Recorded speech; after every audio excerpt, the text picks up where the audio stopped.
Buenos días. Estamos haciendo este estudio bajo la forma de video acerca de un tema que ha generado no poca controversia dentro de lo que es la doctrina cristiana, como lo es la idea de que la salvación, una vez alcanzada, no puede perderse. Y esto es lo que sostiene precisamente la doctrina de la seguridad eterna, también conocida como una vez salvo, siempre salvo. Vamos a demostrar no solo que esta doctrina es una clara enseñanza de la Biblia, sino que además, haciendo un uso correcto de la hermenéutica, los pasajes normalmente citados en oposición a la doctrina de la seguridad eterna están casi siempre sacados de contexto. Este video va a aparecer en mi blog, que es un blog cristiano, cuya dirección va a aparecer ahora al pie del video en el zócalo, y la dirección es escudriñandolabiblia.blogspot.com.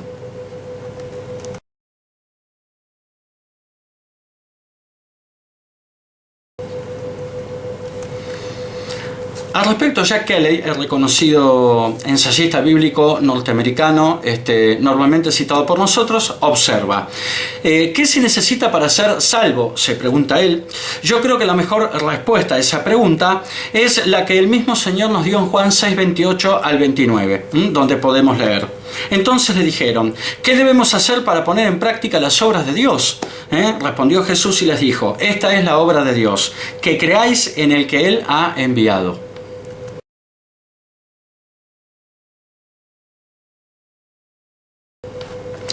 Esa fue la mejor oportunidad para enumerar las cosas que tenemos que hacer para satisfacer los requisitos de Dios. Jesús pudo haber recitado rápidamente los 10 mandamientos, pudo haber repetido el sermón del monte, Él pudo haber enumerado cualquier cantidad de amonestaciones y de restricciones necesarias para alcanzar y mantener las expectativas de Dios para con nosotros.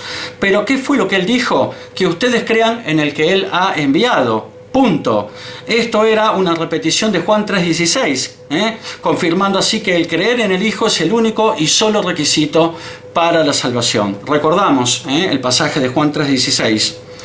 Porque de tal manera amó Dios al mundo que ha dado a su Hijo unigénito para que todo aquel que en Él cree no se pierda, mas tenga vida eterna.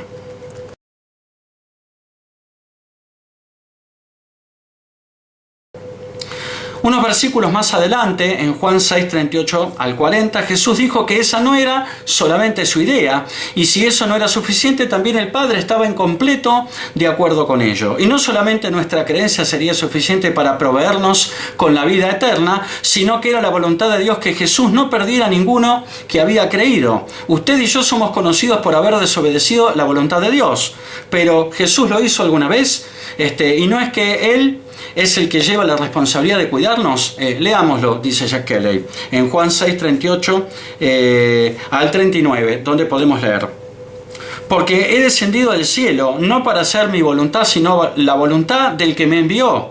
Y esta es la voluntad del Padre, el que me envió, que de todo lo que Él me diere no pierda yo nada, sino que lo resucite en el día postrero.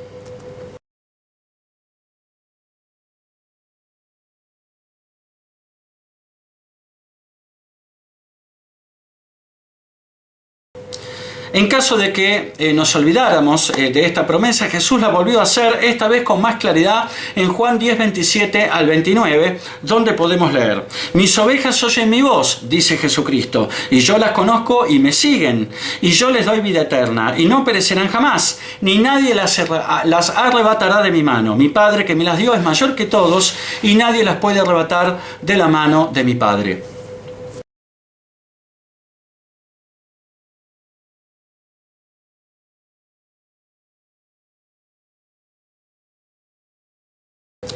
Tanto el Padre como el Hijo han aceptado la responsabilidad de nuestra seguridad. Una vez que estamos en las manos de ambos, nadie nos puede separar de ellos. Muchas personas se resisten a tomar el sentido literal de las palabras del Señor y se alistan para sacar a relucir sus versículos preferidos para negar la doctrina de la seguridad eterna, malinterpretándolos como generalmente lo hacen.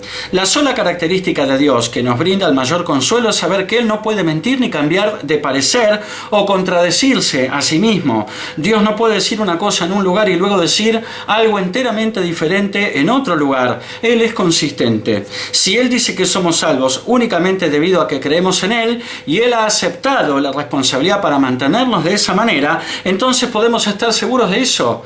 Como veremos, cualquier cosa en la la Biblia que pareciera contradecir estas afirmaciones directas y simples, deben estar refiriéndose a algo más. Pero primero, puesto que Dios le pone tanto énfasis a creer, analicemos más de cerca esta palabra, dice Jack Kelley. ¿Qué quiere decir él cuando dice cree? Esto no es únicamente algo intelectual que nos eleva debido a las palabras de un orador cautivante, solamente para desinflarnos un corto tiempo después. Y Jesús habló sobre la semilla que cayó sobre los pedregales. Él dijo en Mateo 13:20 al 21 lo siguiente: y el que fue sembrado en pedregales, este es el que oye la palabra y al momento la recibe con gozo, pero no tiene raíz en sí, sino que es de corta duración, pues al venir la aflicción o la persecución por causa de la palabra, luego tropieza.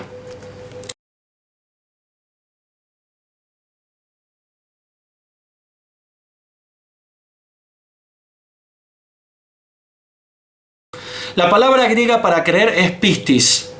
De acuerdo con la concordancia de Strong, es la convicción o creencia con respecto a la relación de las personas con Dios y las cosas divinas, generalmente con la idea incluida de confianza y fervor santo nacido de la fe y unido con esta.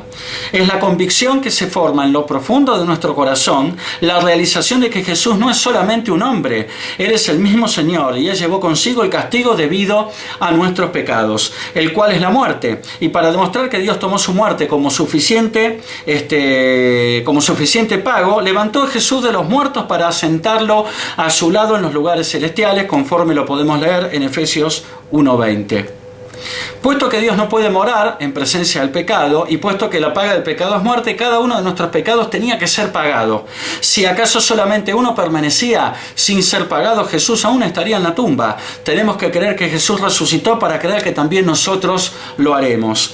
Esa es la clase de creencia que hace que usted sea salvo y salva y se mantenga así, porque con eso se pone en movimiento una cadena de eventos que resultan irreversibles.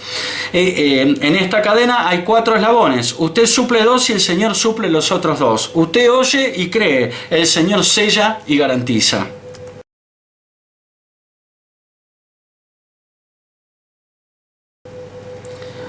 En Efesios 1:13 al 14 podemos leer: en él también vosotros, habiendo oído la palabra de verdad, el evangelio de vuestra salvación, y habiendo creído en él, fuisteis sellados con el Espíritu Santo de la promesa, que es las arras de nuestra herencia, hasta la redención de la posesión adquirida para alabanza de su gloria.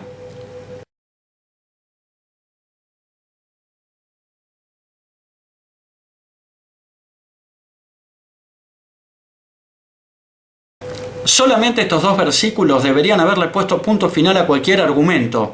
Llenos estos versículos como están, dice Jack Kelley, de palabras legales y sin ninguna cláusula evasiva, que son las condiciones escritas en un acuerdo que puede modificarlo o anularlo. La palabra griega traducida arras proviene del griego arg rabón, según la concordancia de Strong G728, que significa depósito de garantía o promesa de pago. Es como un dinero de prenda y denota una obligación legal que se debe ejecutar. El comprador de una casa, por ejemplo, puede incluir cláusulas evasivas en el contrato de compraventa, como por ejemplo sujeto a inspección o sujeto a obtener un financiamiento razonable, para poder anular su obligación de compra si ve que el negocio no va a resultar. Observe que Efesios 1:13 al 14 no contiene este tipo de cláusulas.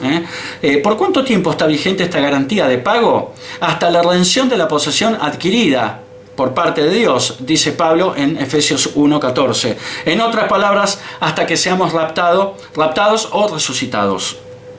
Es como si hubiéramos sido apartados. El precio ha sido pagado y hemos sido removidos de la vitrina, hasta que quien nos ha comprado regresa para reclamarnos. Mientras tanto, no podemos ser comprados por nadie más, porque legalmente pertenecemos a quien ha pagado el depósito. Ustedes no son sus propios dueños, se nos dice, porque fueron comprados por un precio. Esto nos lo dice Pablo en 1 Corintios 6, 19 al 20, que pasamos a leer. En estos versículos podemos leer: ¿o ignoráis que vuestro cuerpo es templo del Espíritu Santo, el cual está en vosotros, el cual tenéis de Dios, y que no sois vuestros, porque habéis sido comprados por precio? Glorificad pues a Dios en vuestro cuerpo y en vuestro espíritu, los cuales son de Dios.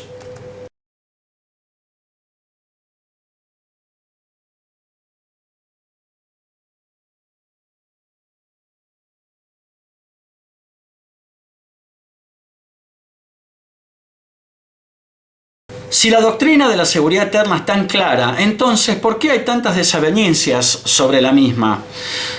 Yo he podido encontrar dos motivos, dice Jack Kelley. El primero es de una naturaleza doble sobre nuestra relación con el Señor.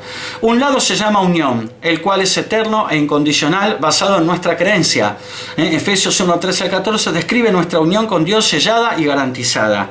Una vez que hemos nacido de nuevo, no podemos desnacernos, dice Jack Kelley. Es válido para siempre. El Espíritu Santo es sellado en nosotros desde el primer momento que creímos y hasta el día de la redención. Al segundo, dice Jack Kelley, yo le llamo comunión, el cual es un poco más complicado. La comunión es un estado de acercamiento continuo a Dios, lo cual permite a Él bendecirnos diariamente en nuestras vidas, al hacer que las cosas sucedan para nosotros y también para protegernos de cualquier ataque del enemigo. Es como si Él se hubiera asociado con nosotros para darnos una ventaja sobrenatural. La comunión la define 1 Juan 1, 8 al 9, como que es tanto terrenal como condicional, dependiendo del comportamiento de cada quien.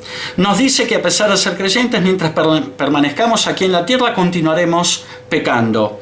Esto lo podemos ver en 1 Juan 1.8. Puesto que Dios no puede estar en presencia del pecado, nuestros pecados no confesados interrumpen nuestra relación terrenal con Él y nos privan de las bendiciones que de otra manera podríamos recibir. Aún somos salvos en el sentido eterno, pero estamos separados de la comunión con el Señor aquí en la tierra.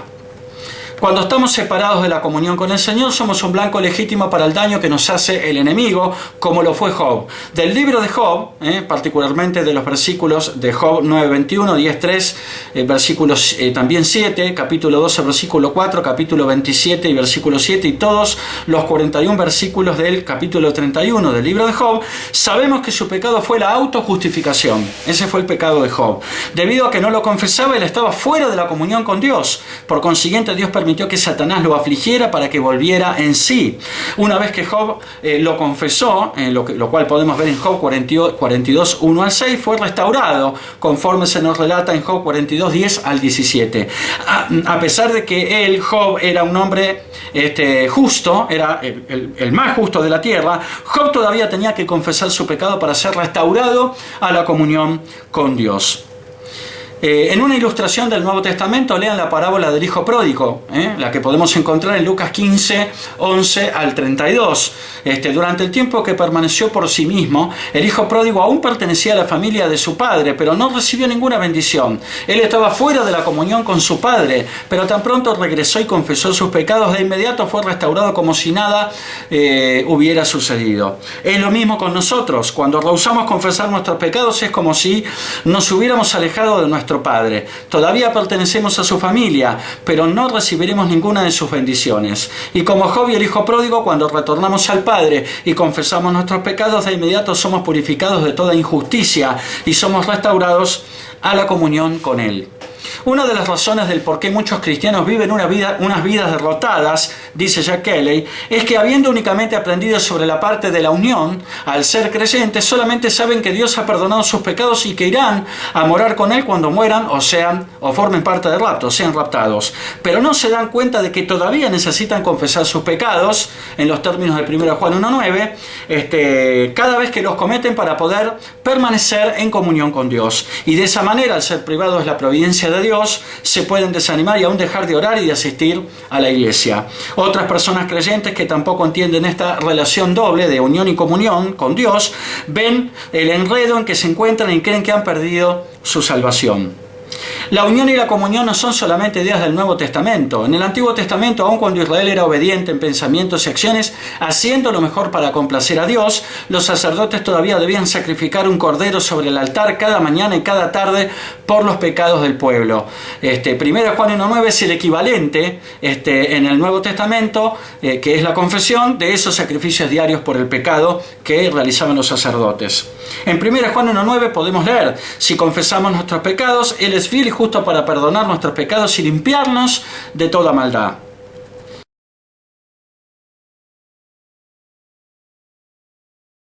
Esto fue escrito para los creyentes que ya son salvos, pero que están en peligro de estar fuera de la comunión debido a sus pecados que permanecen inconfesados.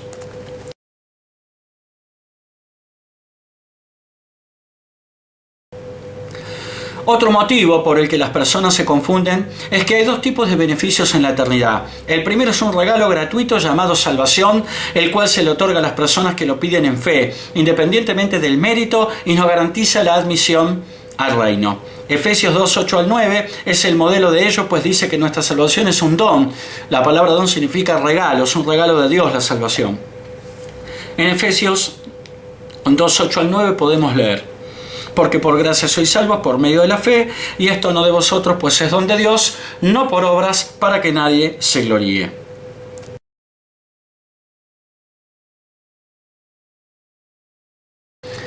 El segundo motivo consiste en los galardones celestiales que podemos ganar por las cosas que hacemos como creyentes aquí en la tierra. Filipenses 3, 13 al 14 son unos buenos versículos para explicar esto. En Filipenses 3, 13 al 14 podemos leer: hermanos, yo mismo no pretendo haberlo ya alcanzado, pero una cosa hago, olvidando ciertamente lo que queda atrás y extendiéndome a lo que está delante, prosigo a la meta, al premio del supremo llamamiento de Dios en Cristo Jesús.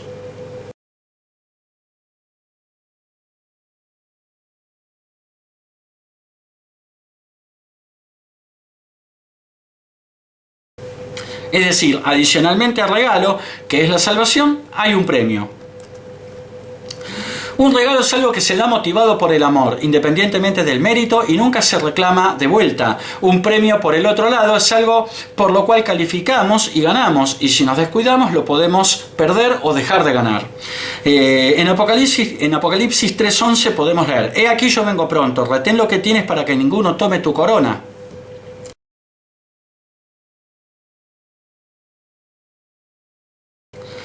Pablo ya había recibido el regalo de la salvación, ya lo tenía detrás de él, ahora él se concentraba en ganar el premio también.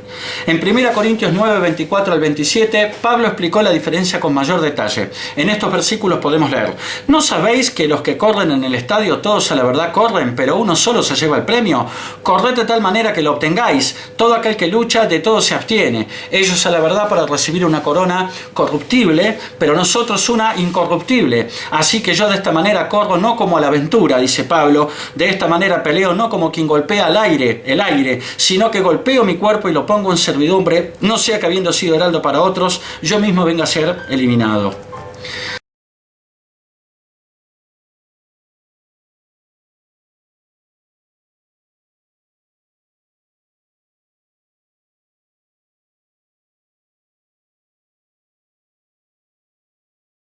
Ningún atleta olímpico quedaba satisfecho con solamente haber calificado para participar de los Juegos. Todos querían ganar la corona de la victoria.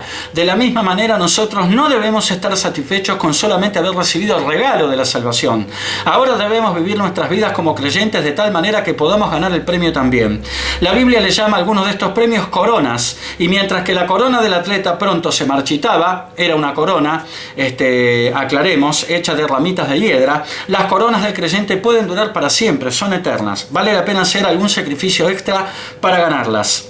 Las coronas son identificadas en la Biblia como la corona incorruptible de la victoria, de 1 Corintios 9:25, la corona del que gana almas, de Filipenses 4:1 y 1 Tesalonicenses 2:19, la corona de justicia, de 2 Timoteo 4:8, la corona de vida, de Santiago 1:12 y Apocalipsis 2:10, y la corona de gloria, de 1 Pedro 5:4.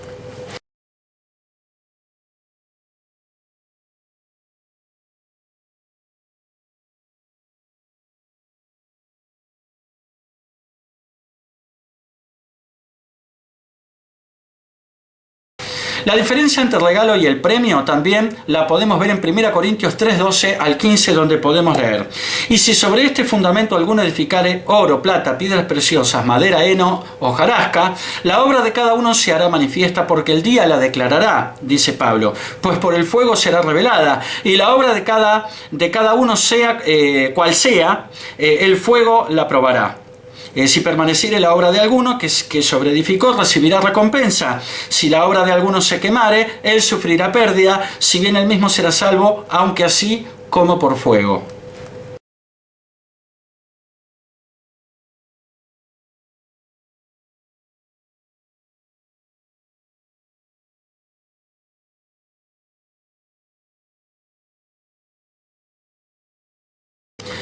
En el juicio de los creyentes, la calidad de nuestra obra en la tierra será probada con fuego. Solamente la obra que pase la prueba nos dará la recompensa. Pero observen que aun si toda nuestra obra fuese destruida en el fuego, todavía tenemos nuestra salvación. ¿Por qué? Se pregunta Jack Kelly. Porque es un regalo gratuito de Dios, otorgado por amor independientemente de cualquier mérito que podamos tener. El Señor mencionó otras recompensas también. En Mateo 6:19 al 21, Él nos aconseja: no os hagáis tesoros en la tierra donde la polilla y el orín corrompen y donde ladrones minan y hurtan. Sino haceos tesoros en el cielo, donde ni la polilla ni el orín corrompen y donde ladrones no minan ni hurtan, porque donde esté vuestro tesoro, allí estará también vuestro corazón.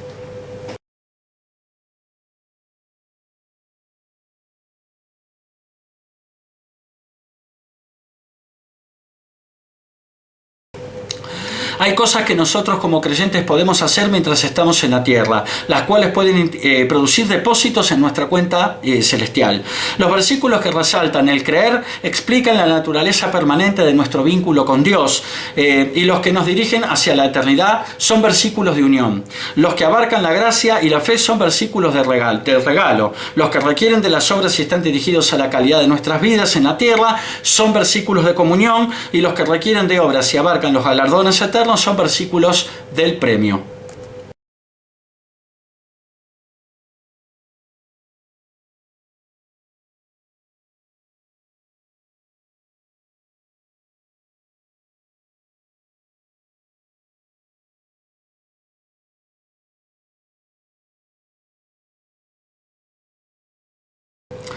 Cuando ustedes ven las Escrituras desde esta perspectiva, nos dice Jack Kelly, todas las aparentes contradicciones desaparecen y ustedes no tendrán que pensar más por qué Dios parece estar diciendo una cosa aquí y algo diferente allá. La cuestión se vuelve o se transforma en un asunto de poder identificar correctamente el punto focal del pasaje en particular que se está leyendo, dice Jack Kelly. Debemos determinar el contexto al leer los versículos que lo rodean y asignarle una de las 4 categorías que acabamos de mencionar.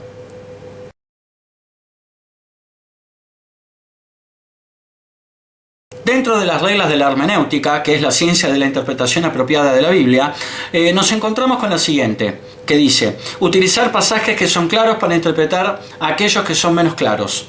Algunos pasajes en las Escrituras son más difíciles de interpretar correctamente que otros. Cuando uno se encuentra ante un caso como este, lo mejor es localizar los versículos más cercanos al tópico y utilizarlos para ayudar a interpretar los más difíciles. Un clásico ejemplo es Hebreos 6:4 al 6, el cual, si se toma por sí solo, parece decir que podemos caer y perder nuestra salvación, y si eso sucede nunca más la podremos recuperar.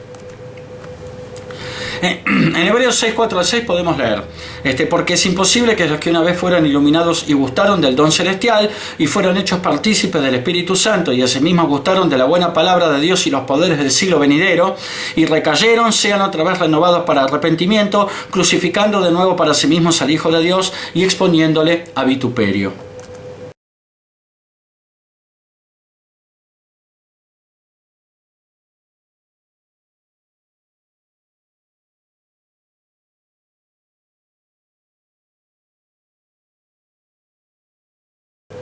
Cualquier discusión profunda sobre la doctrina de la seguridad eterna indudablemente incluirá estos versículos que acabamos de leer, con los cuales muchas veces muchos predicadores competentes incluso tropiezan al no poder explicarlos. De entrada, este pasaje pareciera decir que una persona que ha aceptado el Evangelio y ha recibido al Espíritu Santo no solamente puede recaer, sino que al hacerlo, cualquier retorno a la fe es imposible. Ese es un pensamiento bastante tenebroso, reconoce Jack Kelly. Es así que muchas personas toman un montón de versículos que dicen que somos salvos para siempre y usan Hebreos 6:4 al 6 para descartar todos los demás. Hebreos 6:4 al 6 es un pasaje generalmente citado en oposición a la doctrina de la seguridad eterna.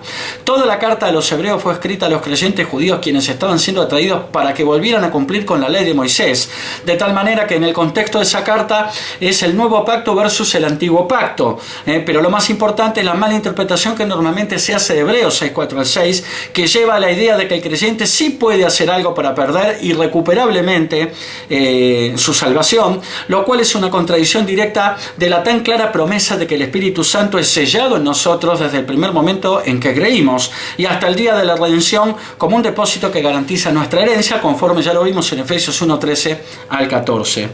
En otras palabras, la epístola a los hebreos fue escrita a los judíos mesiánicos, los cuales habían recibido el Evangelio, pero estaban siendo aconsejados por falsos maestros llamados judaizantes para que no dejaran de practicar los rituales judaicos del templo. Estos judaizantes estaban tratando de combinar la práctica del sistema levítico de sacrificios inserto en la ley de Moisés con el Evangelio, con las buenas nuevas.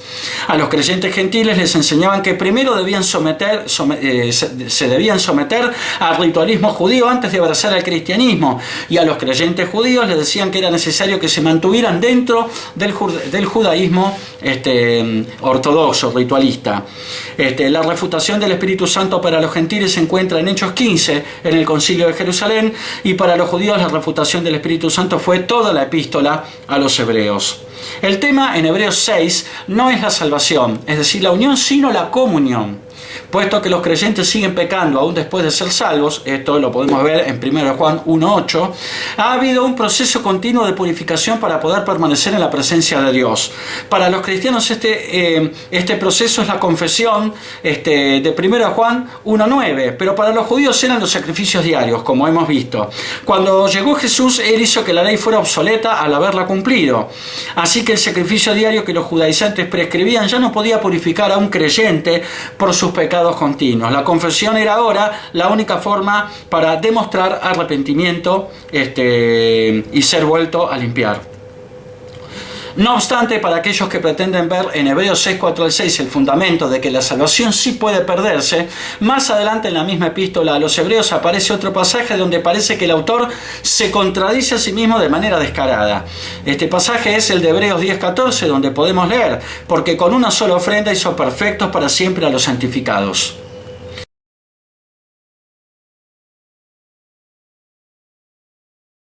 ¿En qué quedamos? ¿Se puede o no se puede perder la salvación? Entonces, ¿cuál es el peligro para estos creyentes de apartarse debido a sus pecados? La comunión. ¿Y qué es lo que está previniendo para que puedan ser restaurados? La práctica continua de los remedios del antiguo pacto para el pecado en vez de invocar 1 Juan 1:9, que es la confesión.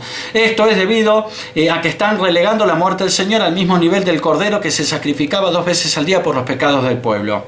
La ley solamente era una sombra de las cosas buenas que vendrían, no las realidades mismas. Una vez que la realidad apareció, la sombra ya no era efectiva. ¿Y cuál sería su castigo? Por eso, vivir una vida derrotada sin producir frutos, todas sus obras siendo quemadas en el juicio de 1 Corintios 3, de 3:10 al 15, como hemos visto. ¿Pero serían salvos todavía? Sí. Hebreos 6:4-6 es un pasaje de comunión, no de unión.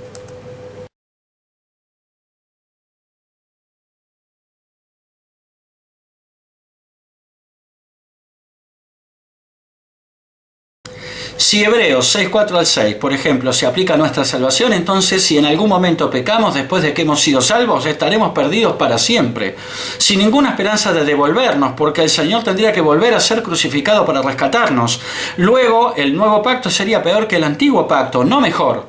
Ellos, los israelitas, fueron condenados por sus acciones, pero según Mateo 5 seríamos condenados por nuestros pensamientos. Los israelitas del Antiguo Testamento no podían asesinar, nosotros no podríamos ni siquiera enojarnos. En Mateo 5:21 al 22 podemos leer: oíste que fue dicho a los antiguos, no matarás, y cualquiera que matare será culpable de juicio. Pero yo os digo que cualquiera que se enoje contra su hermano será culpable de juicio, y cualquiera que diga necio a su hermano será culpable ante el concilio, y cualquiera que le diga fatuo quedará expuesto al infierno de fuego.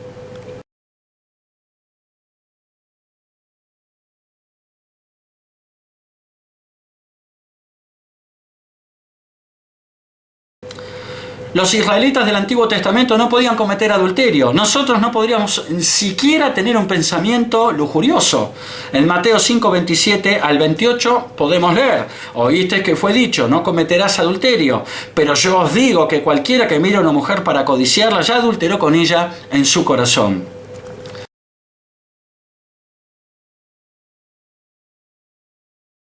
Piensen en ello. Nunca enojarse, nunca desear nada, nunca envidiar, nunca ser idólatras, nunca ningún favoritismo o discriminación, nunca ningún mal pensamiento u obra de cualquier clase. ¿Son estas las buenas nuevas?, se pregunta Jack Kelly.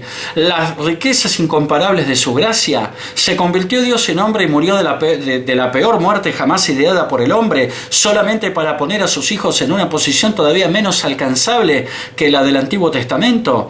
¿Somos salvos por la gracia solamente para ser puestos bajo las restricciones de una ley administrada con mayor severidad? Se pregunta Jack Kelly y se contesta: yo no puedo creer en eso. Algunas otras personas toman un punto de vista un poco más moderado, diciendo que Dios nunca quitaría el regalo de la salvación, pero nosotros sí podemos devolverlo. Para justificar esta posición, ellos tienen que poner las palabras en boca del Señor.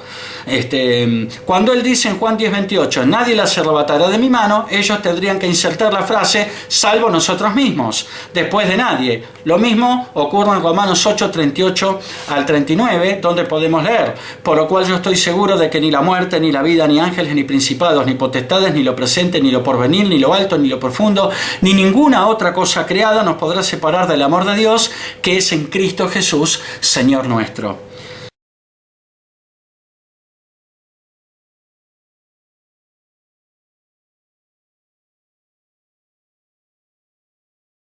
Ellos, quienes atacan la doctrina de la seguridad eterna, tendrían que insertar en estos pasajes la frase, salvo nosotros mismos, después de ninguna otra cosa creada.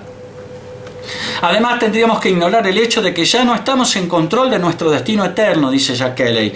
Uno de los puntos que Pablo sostuvo en 1 Corintios 6, 19 al 20, pasajes que hemos leído, fue el siguiente: ustedes no son de ustedes porque fueron comprados por precio. Recordamos estos pasajes. ¿O ignoráis, nos pregunta Pablo, que vuestro cuerpo es templo del Espíritu Santo, el cual está en vosotros, el cual tenéis de Dios y que no sois vuestros, porque habéis sido comprados por precio? Glorificad pues a Dios en vuestro cuerpo y en vuestro espíritu, los cuales son de Dios.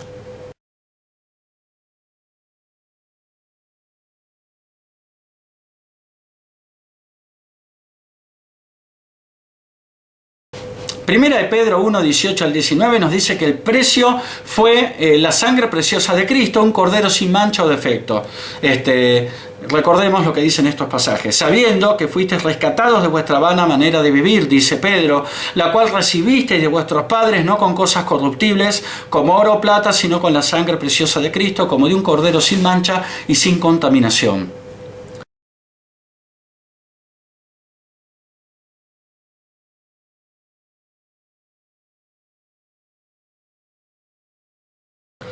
Conclusión: no hay poder en el cielo o en la tierra, incluyéndonos a nosotros mismos, que pueda deshacer lo que Dios ha hecho por nosotros y que no es otra cosa que la salvación.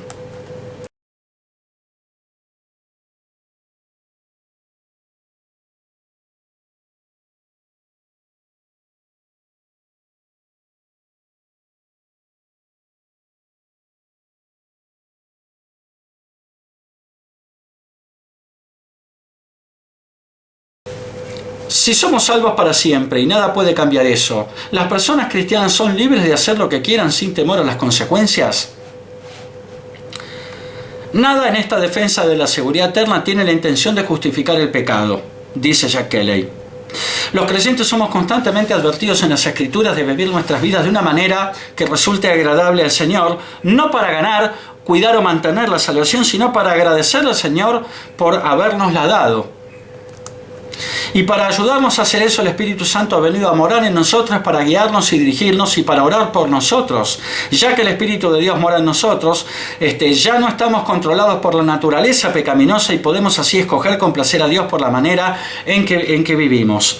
Y a pesar de que hacemos esto en agradecimiento por el regalo que Él ya nos ha dado, lo cual es la unión con Él, Él nos bendice tanto aquí en la tierra, mediante la comunión, como en la eternidad, mediante los premios que ya vimos que son las coronas.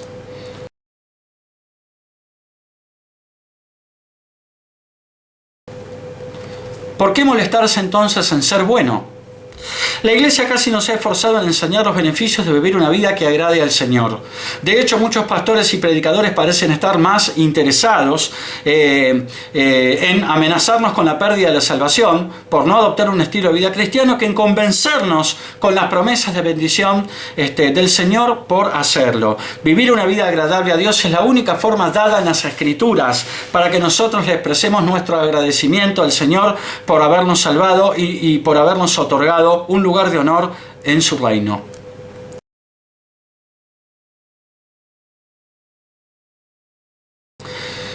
Si alguna persona cree que puede perder su salvación debido a su comportamiento, ¿es salva en el fondo? Yo pienso, dice Jack Kelly, que si nosotros creemos que podemos perder nuestra salvación debido a nuestro comportamiento, entonces tenemos que creer que la muerte del Señor fue suficiente para salvarnos inicialmente, pero no fue suficiente para mantenernos salvos y salvas para siempre. Puesto que la muerte del Señor es una constante y nuestro comportamiento es una variable, dice Jack Kelly, de hecho seríamos responsables por mantener nuestra propia salvación. Tendríamos que ser muy cuidadosos y cuidadosas de asegurarnos que nuestro comportamiento sea siempre lo suficientemente bueno como para mantenernos salvos y salvas, a pesar de que no fue lo suficiente bueno como para salvarnos inicialmente, dice Jack Kelly. ¿Quiere decir esto que inicialmente necesitamos 100% de Cristo para ser salvos y luego para mantenernos salvos ese porcentaje inicial ha disminuido, ha menguado? Pensar esto viola un número de promesas claras que la Biblia hace en contrario. También eso les permitiría a todas aquellas personas que llegan al cielo poder decir que lo lograron debido por lo menos parcialmente a sus propios esfuerzos, a pesar de lo que dijo Pablo en Efesios 2, 8 al 9, que la salvación no era por obras, precisamente para que nadie se gloríe, es decir, para que nadie pueda jactarse de haberse salvado por sus propios medios delante del Señor.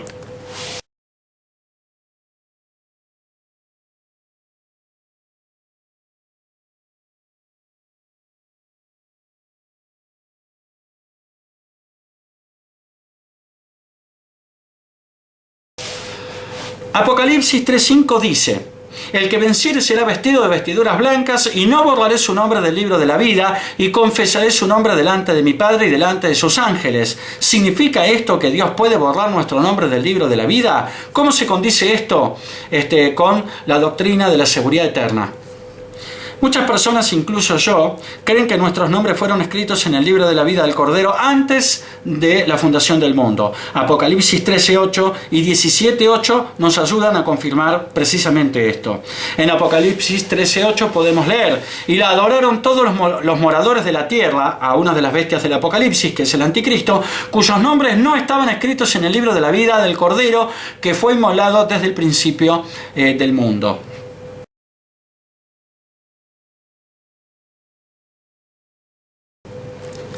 Y en Apocalipsis 17:8 podemos leer: la bestia que has visto era y no es, y está para subir del abismo e ir a perdición. Y los moradores de la tierra, aquellos cuyos nombres no están escritos desde la fundación del mundo en el libro de la vida, se asombrarán viendo a la bestia que era y no es y será.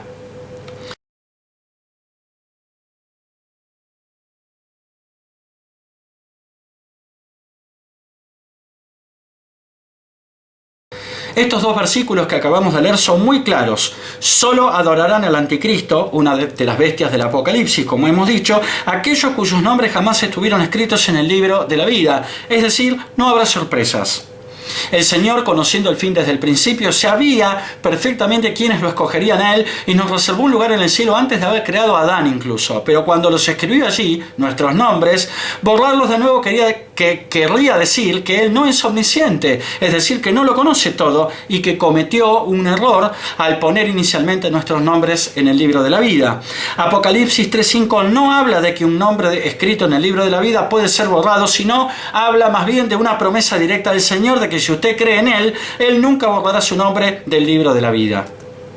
Apocalipsis 3:5 no dice que nuestros nombres pueden ser borrados del libro de la vida, dice exactamente lo contrario. Veamos por favor los versículos 4 y 5 en conjunto y podemos darnos cuenta de eso. En Apocalipsis 3:4 al 5 podemos leer: pero tienes unas pocas personas en Sardis que no han manchado sus vestiduras, y andarán conmigo en vestiduras blancas, porque son dignas. El que venciere será vestido de vestiduras blancas, y no borraré su nombre del libro de la vida, y confesaré confesaré su nombre delante de mi Padre y delante de sus ángeles.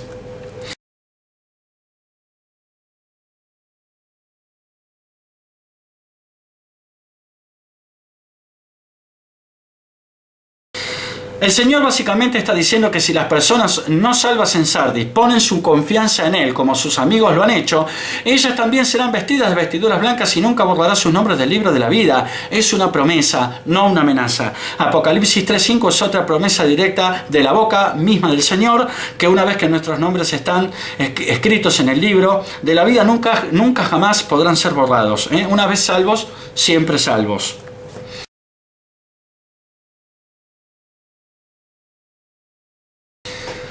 Éxodo 32:33 dice: y Jehová respondió a Moisés: al que pecare contra mí, a este raeré yo de mi libro. ¿Cómo se condice esto con la doctrina de la seguridad eterna? En primer lugar, la doctrina de la seguridad eterna solo es aplicable a la iglesia. No se aplica a los ángeles, no se aplica al Antiguo Testamento y no se aplicará después del rapto. A ningún grupo antes o después de la iglesia le fue prometido ni se le prometerá semejante bendición. En segundo lugar, en el libro de la vida estaban escritos los nombres de todas las personas. Esto lo podemos ver en Salmo 139:16, donde podemos leer: mi embrión vieron tus ojos, y en tu libro estaban escritas todas aquellas cosas que fueron luego formadas, sin faltar una de ellas.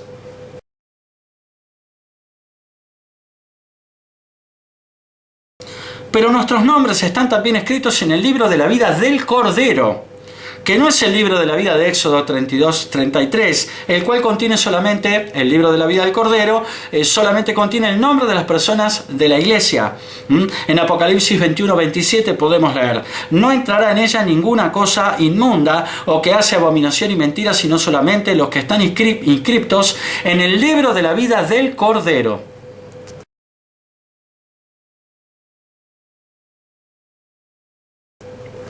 Muchas personas se confunden porque creen que existe un único libro, pero existe más de uno. En Apocalipsis 20:11-15, donde se describe el juicio ante el gran trono blanco, aparece el siguiente pasaje. En Apocalipsis 20:12 podemos leer: y vi a los muertos grandes y pequeños de pie ante Dios, y los libros fueron abiertos, y otro libro fue abierto, el cual es el libro de la vida, y fueron juzgados los muertos por las cosas que están escritas en los libros según sus obras.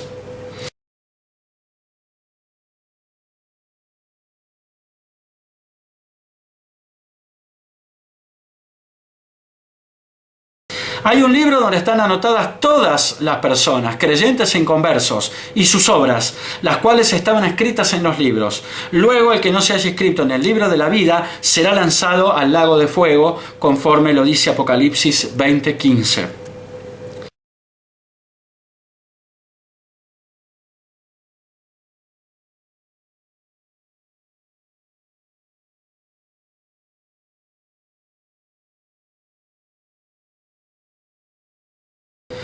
Ezequiel 18:24 dice: mas si el justo se apartare de su justicia y cometiere maldad, e hiciere conforme a todas las abominaciones que el impío hizo, ¿vivirá él?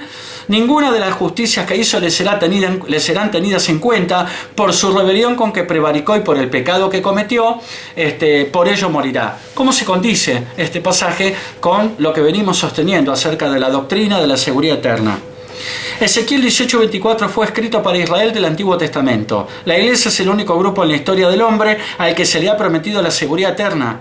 Aún a las personas creyentes después del rapto, que pasarán por la gran tribulación, no se les promete esta seguridad, sino que serán responsables de su propia fidelidad, conforme lo podemos leer en Apocalipsis 14:12. Ezequiel 18 es la respuesta de Dios a los judíos que decían que estaban siendo castigados por los pecados de sus antepasados y no por sus propios pecados, cuando Dios envió a los babilonios en contra de ellos. Él aprovechó la oportunidad para declarar sus puntos de vista sobre la responsabilidad personal, la cual se puede resumir en el versículo 4: la persona que peque morirá. Pero aún entonces toda persona que se acercaba al templo con un sacrificio ofrecido con la fe puesta sobre un Redentor venidero que lo salvaría, ponía sus pecados a un lado.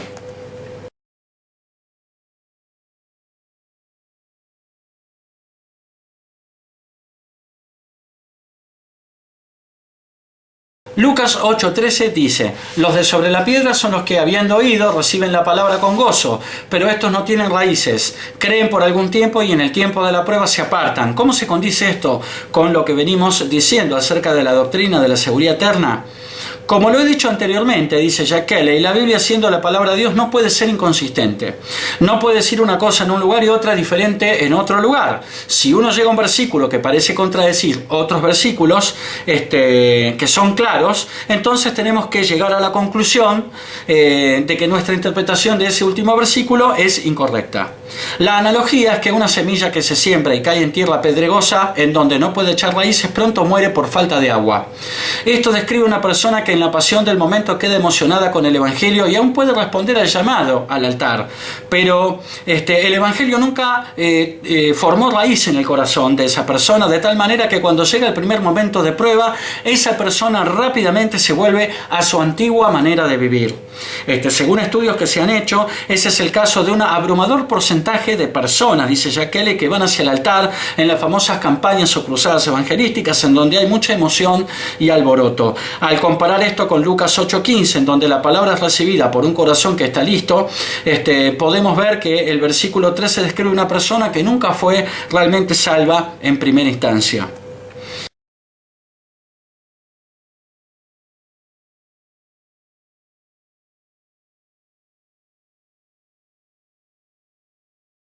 Filipenses 2:12 dice: por tanto, amados míos, como siempre habéis obedecido, no como en mi presencia solamente, sino mucho más ahora en mi ausencia, ocupaos en vuestra salvación con temor y temblor.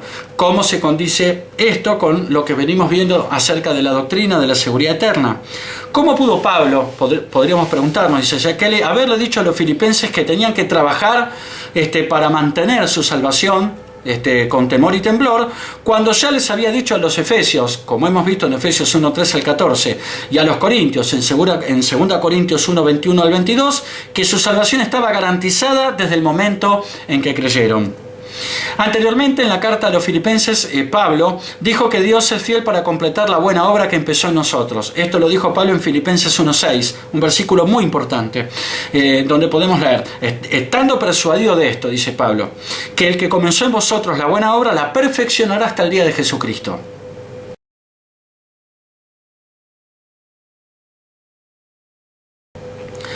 Nosotros no empezamos la obra, Él lo hizo, el Señor. Tampoco la llevamos a su conclusión, Él lo hace, es decir, Dios. Lo que Pablo estaba diciendo es que la salvación que está disponible ahora es una promesa que Dios nos ha dado. Nosotros podemos confiar en Él porque Él es fiel para hacer que la promesa se haga realidad. Filipenses 2:12 es parte de un pasaje en el cual el contexto es imitar la humildad del Señor. En Filipenses 2:5 al 11, Él dijo que Jesús era Dios en la carne, pero se hizo hombre hasta humillarse para hacerse siervo, aún renunciando a su propia vida porque su Padre se lo había pedido. En ese contexto, Filipenses 2:12 está diciendo que si Él, el Señor, que lo tenía todo, pudo hacer eso, ¿cuánto más nosotros, que no tenemos nada, debemos acercarnos a Él con profunda humildad, con temor y temblor, porque sabemos que no merecemos lo que estamos recibiendo? Pablo termina de aclarar el tema en Filipenses 2:13, donde escribe: porque Dios es el que en vosotros produce así el querer como el hacer por su propia voluntad. Es decir, es Dios, el Espíritu Santo, el que a través de su obra de regeneración de Juan 3:3 y de su gracia produce en nosotros no solo nuestro deseo de alejarnos del pecado, el querer, sino además que podamos lograrlo, el hacer. No se puede sacar de contexto Filipenses 2:12 para negar la doctrina de la seguridad eterna, argumentando que tenemos que guardar nuestra salvación con temor y temblor, como si fuera una obra 100% nuestra, cuando en el versículo siguiente, en Filipenses 2:13, Pablo dice que es una obra 100% del Espíritu Santo. Ese versículo, lo repetimos, dice: porque Dios es el que en vosotros produce así el querer como el hacer por su buena voluntad.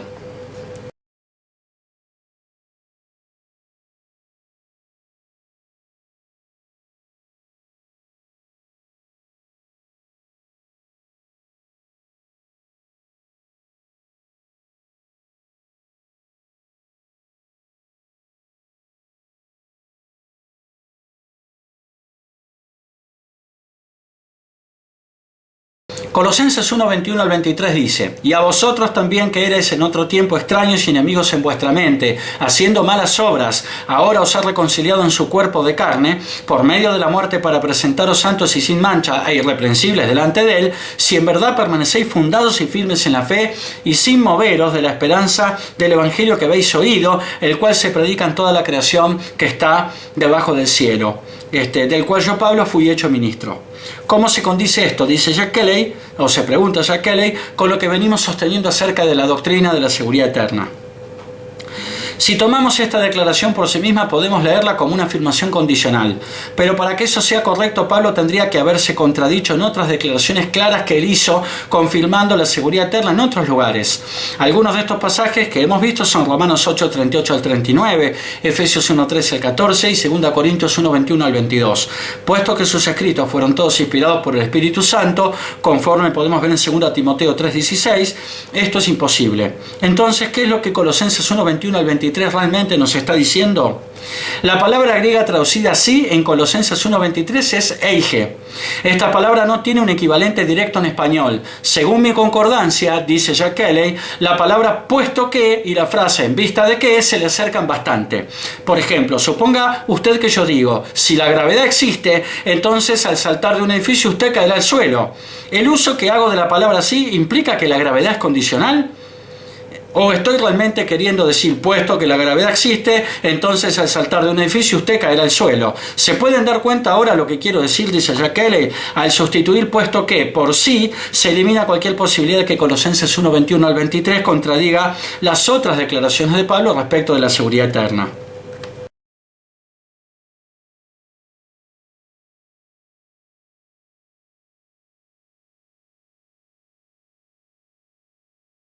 Primero Timoteo 4.1 dice: pero el Espíritu dice claramente que en los postreros tiempos algunos apostatarán de la fe, escuchando a espíritus engañadores y a doctrinas de demonios.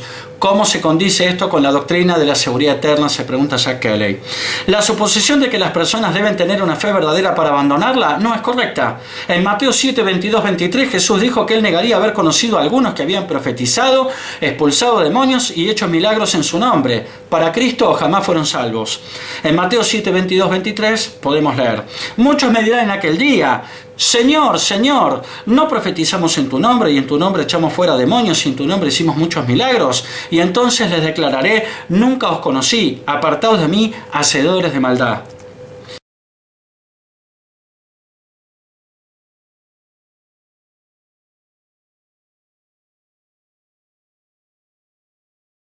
Y al referirse a los falsos maestros, Juan dijo en 1 Juan 2.19: salieron de nosotros, pero no eran de nosotros, porque si hubiesen sido de nosotros, habrían permanecido con nosotros, pero salieron para que se manifestase que no todos son de nosotros.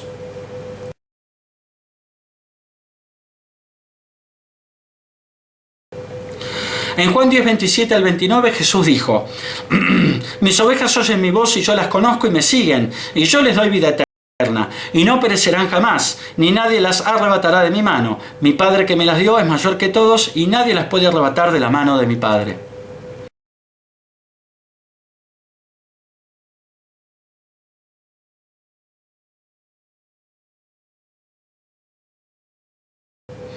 Por estas declaraciones sabemos que a pesar de que hay personas que afirman ser creyentes, resulta que no lo son. Pero las personas que verdaderamente son creyentes no abandonarán su fe ni se perderán. Así que las que abandonan la fe realmente nunca la tuvieron. Efesios 1, 13 al 14, 2 Corintios 1, 21 al 22 y muchos otros versículos confirman su promesa de que una vez que hemos creído en Él, nuestra salvación está garantizada y nada puede cambiar eso. Los apóstatas abandonan una fe que ya estaba muerta en los términos de Santiago 2, 14 al 17. Es decir, ya era una fe que no salvaba por no tener fruto. Con la apostasía no se pierde la salvación, sino la posibilidad de obtenerla, ya que es preferible tener una fe muerta que puede revivir en algún momento por la vía del arrepentimiento a directamente no tener nada.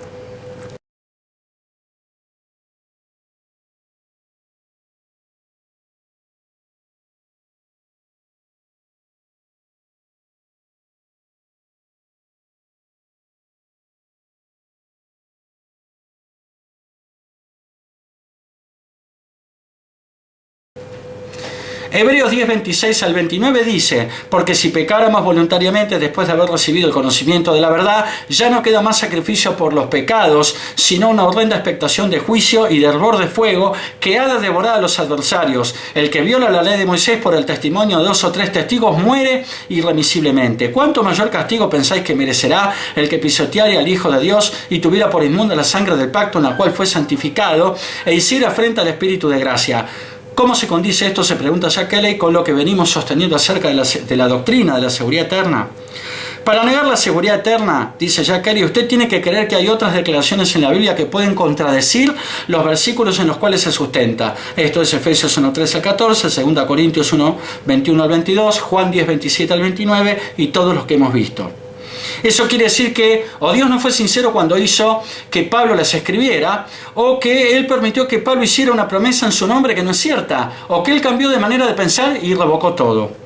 Ahora examinemos la cita de Hebreos 10, 26 al 29. Si el escritor de la epístola a los Hebreos se estaba refiriendo a nuestra salvación en estos pasajes, entonces la primera frase de este pasaje ha descalificado a cualquier persona que haya vivido para irse al cielo. Porque ninguna persona cristiana jamás ha podido vivir una vida sin cometer pecado, aún luego de ser salva. Aún Pablo confesó que no podía mantenerse sin pecar. Lo hizo en Romanos 7, 18 al 20, donde podemos leer: yo sé que en mí, esto es en mi carne, no mora el bien, porque el querer el bien está en mí, pero no el hacerlo. Porque no hago el bien que quiero, sino el mal que no quiero. Eso hago. Y si hago lo que no quiero, ya no lo hago yo, sino el pecado que mora en mí.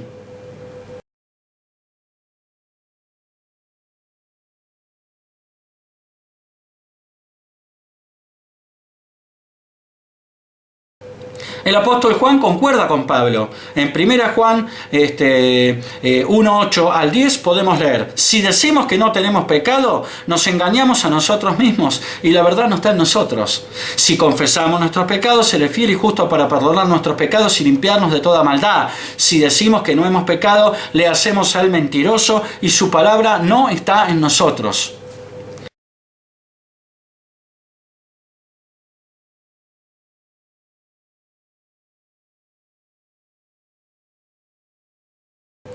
Finalmente debemos ver el contexto en el cual el pasaje de Hebreos que hemos leído fue dado. Toda la carta, la epístola a los Hebreos, es un argumento en contra de la tendencia de los creyentes judíos de volverse nuevamente al sistema levítico, el cual requería el sacrificio de un cordero como remedio para el pecado.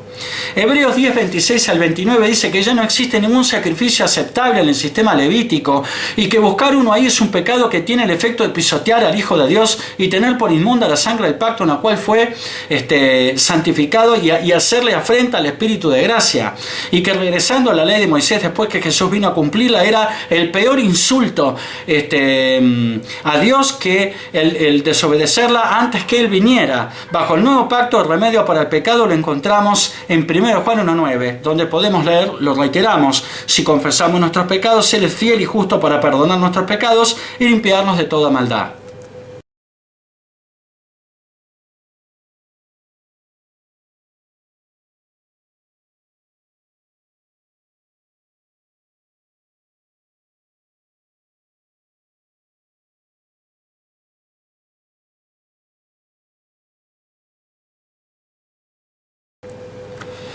Segunda Pedro 2, 20 al 21 dice: ciertamente si habiéndose ellos escapado de las contaminaciones del mundo por el conocimiento del Señor y Salvador Jesucristo, enredándose otra vez en ellas, son vencidos, su postrer estado viene a ser peor que el primero, porque mejor les hubiera sido no haber conocido el camino de la justicia, que después de haberlo conocido, volverse atrás del santo mandamiento que les fue dado.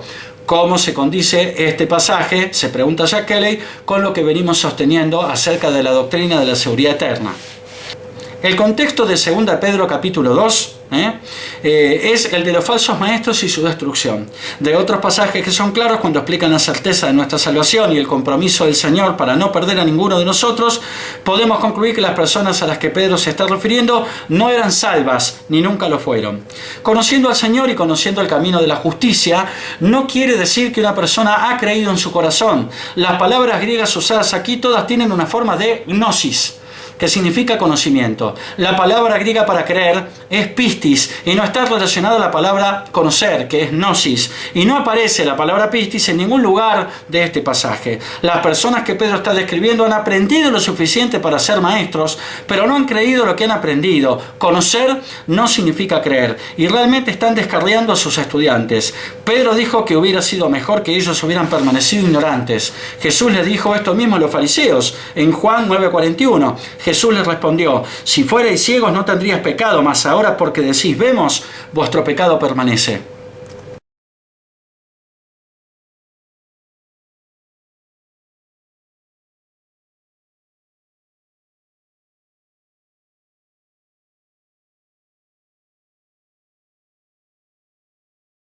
Segunda Pedro 3:17 dice: así que vosotros, oh amados, sabiéndolo de antemano, guardaos, no sea que arrastrados por el error de los inicuos caigáis de vuestra firmeza. ¿Cómo se condice este pasaje con lo que venimos sosteniendo acerca de la doctrina de la seguridad eterna?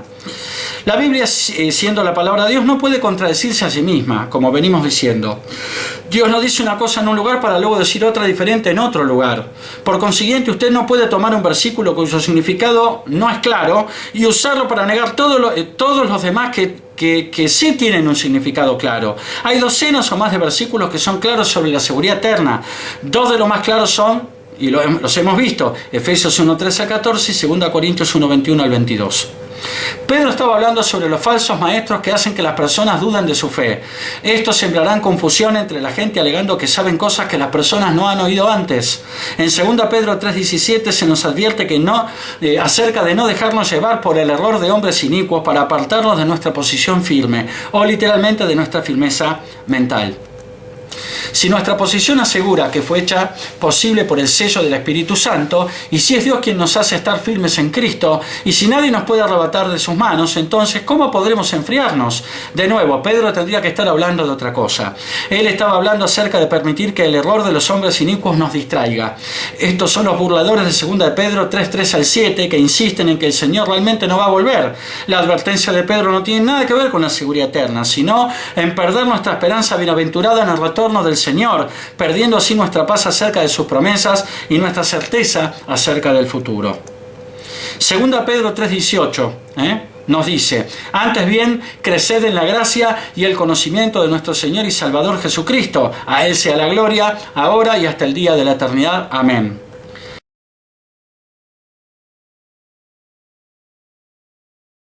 Luego en el versículo final, 2 Pedro 3:18, se nos da el curso de acción que evitará que eso no suceda.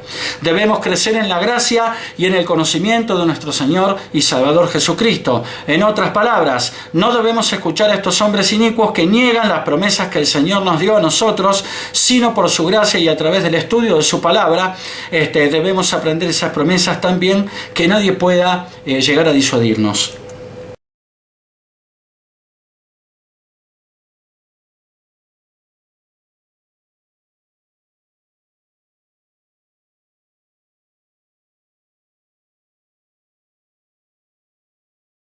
Apocalipsis 22:18-19 dice: yo testifico a todo aquel que oye las palabras de la profecía de este libro. Si alguno añadiere a estas cosas, Dios traerá sobre él las plagas que están escritas en este libro. Y si alguno quitare de las palabras del libro de esta profecía, Dios quitará su parte del libro de la vida y de la santa ciudad de las cosas que están escritas en este libro. ¿Cómo se condice este pasaje con la doctrina de la seguridad eterna?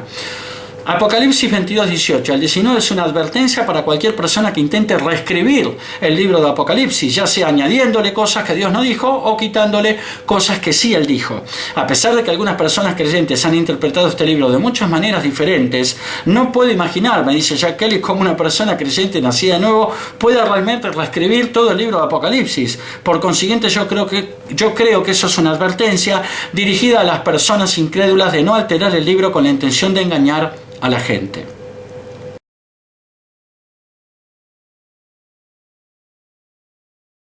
Bueno, llegamos al final de este estudio bajo la forma de video. Espero que les haya gustado y que termine resultando de bendición para todos aquellos que lo terminen viendo.